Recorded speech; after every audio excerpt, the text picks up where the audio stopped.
আসসালামু আলাইকুম। আজকে আমি আপনাদেরকে তৈরি করে দেখাবো আমার হাতে স্পেশাল একটি রেসিপি। আজকে আমি তৈরি করব চাউমিন। তার জন্য একটি প্যানে আমি গরম পানি করে নিয়েছি, তারপর অ্যাড করে দিয়েছি লবণ এবং কুকিং অয়েল। তারপর আমি দিয়ে দিব নুডলসগুলো। নুডলসগুলো আমি পুরোপুরি সেদ্ধ করব না, 80% সেদ্ধ করে নিব, বাকিটা রান্না করার সময় সেদ্ধ হয়ে যাবে।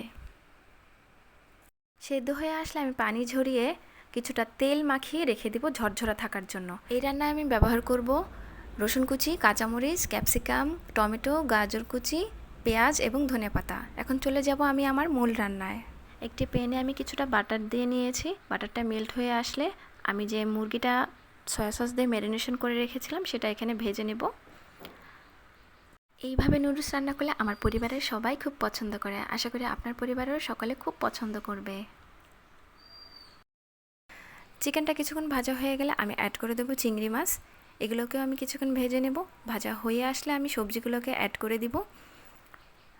সবজিগুলোকে আমি হালকা ভেজে নেব। ভাজা ভাজা হয়ে আসলে আমি এখানে কিছুটা লবণ ব্যবহার করব। আপনারা চেষ্টা করবেন চিলি ফ্লেক্স ব্যবহার করার জন্য। আমার কাছে চিলি ফ্লেক্স ছিল না, তাই আমি মরিচ গুঁড়োটা ব্যবহার করেছি। তারপর অ্যাড করব কিছুটা হলুদ গুঁড়ো। তারপর হাইকো ব্র্যান্ডের পাপরিকা পাউডার ব্যবহার করব আমি। পাপরিকা পাউডার দেওয়া হয়ে গেলে আমি ব্যবহার করব হাইকো ব্র্যান্ডের অরিগানো। এগুলো সব কিছু দিয়ে আমি নাড়িয়ে চেড়ে নেব কিছুক্ষণ। তারপর আমার বাসায় তৈরি করা টমেটো সসটা এখানে আমি ব্যবহার করছি। তারপর আমি দিয়ে দেব সয়া সস। একে একে সব উপকরণ দিয়ে আমি বেশ কিছুক্ষণ ঢাকনা দিয়ে ঢেকে রান্না করে নেব।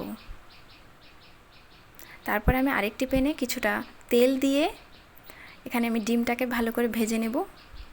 ভালো করে ভেজে নিয়ে আমি টুকরো টুকরো করে নেব এই ডিমগুলোকে।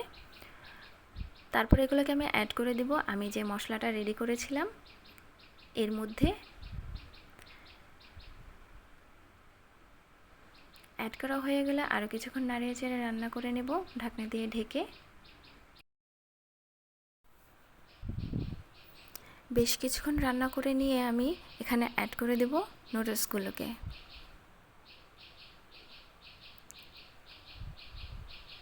নুডলসগুলো দিয়ে নাড়িয়ে চাড়িয়ে আমি এই মশলার সাথে মিশিয়ে নিব। মেশানো হয়ে আসলে আমি ঢাকনা দিয়ে ঢেকে আরও বেশ কিছুক্ষণ রান্না করে নেব। আমার পুরো প্রসেস যদি আপনারা ফলো করে রান্না করেন তাহলে আপনাদের রান্নাও 100% রেস্টুরেন্টের মতোই হবে আশা করি। স্বাদের ক্ষেত্রে কোনো কম্প্রোমাইজ করতে নেই, তাই আমি এখানে কিছুটা ঘি ব্যবহার করেছি। আপনারাও দেওয়ার চেষ্টা করবেন, অন্যরকম একটি ঘ্রাণ আসে এবং স্বাদটাও বেড়ে যায়।